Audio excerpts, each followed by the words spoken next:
Bigyan niyo ako ng isa pang buhay. Panginoon, bigyan mo ako ng isa pang buhay. At imbestigahin ko lahat. Isa-isa. Dito sa Senado at sa House of Representatives. Tignan natin. Pati sarili ko, imbestigahin ko. Biglang sabihin tayo, honest tayo.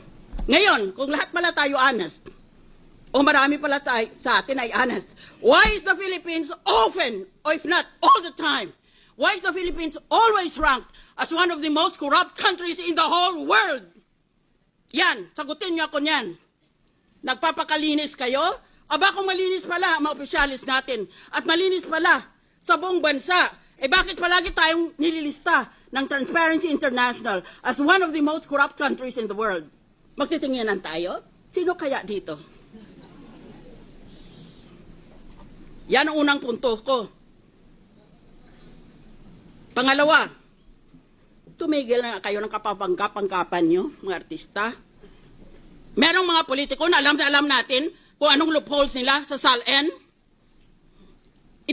Deposito ang sinasabi ng batas pagkatapusan ng Disyembre, katapusan ng taon, magdeklara ka kung magkanong pera mo sa bangko. Hindi ba gini-withdraw nila pera nila sa buwan na Nobyembre o Disyembre para pag naglagay sila, pag nag-file sila ng SALN nila, wala nga silang deposito.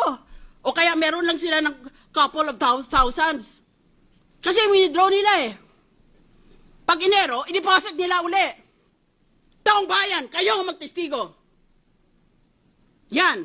Ba't hindi natin habulin yung ganon? Pangalawa, palusot.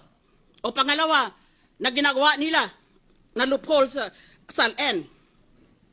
Lahat ng pag-ari nila, real estate, bank accounts, iba pang pag-ari, nalagay sa ibang pangalan.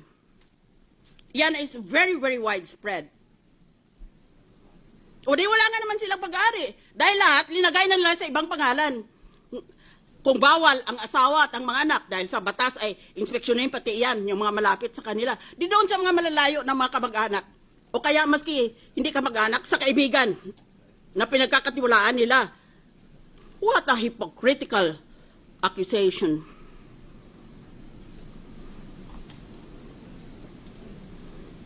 That is a problem with this country. We're all for honest government, and yet the world condemns us as one of the most corrupt countries in the world. That's why it is difficult to win in any international election, in any international campaign, because the Philippines, among others, has a reputation of being a corrupt country. Isip ng iba, kung corrupt ang bayan na yan, walang matinong lalabas dyan. Walang matinong ibubunga yan.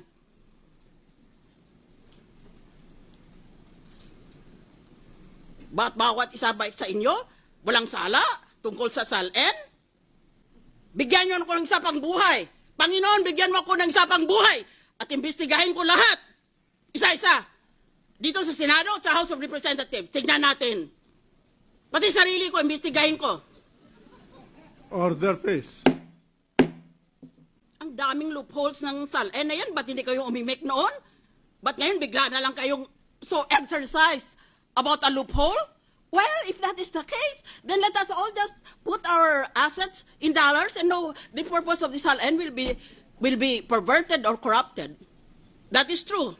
But what about all the other loopholes? Bakit ngayon lang kayo nagalit tungkol sa loophole na yan? Bakit doon pa? Dahil yung iba sa atin, ginagamit yung mismong loopholes na yon. Hindi lang sila ma-impeach.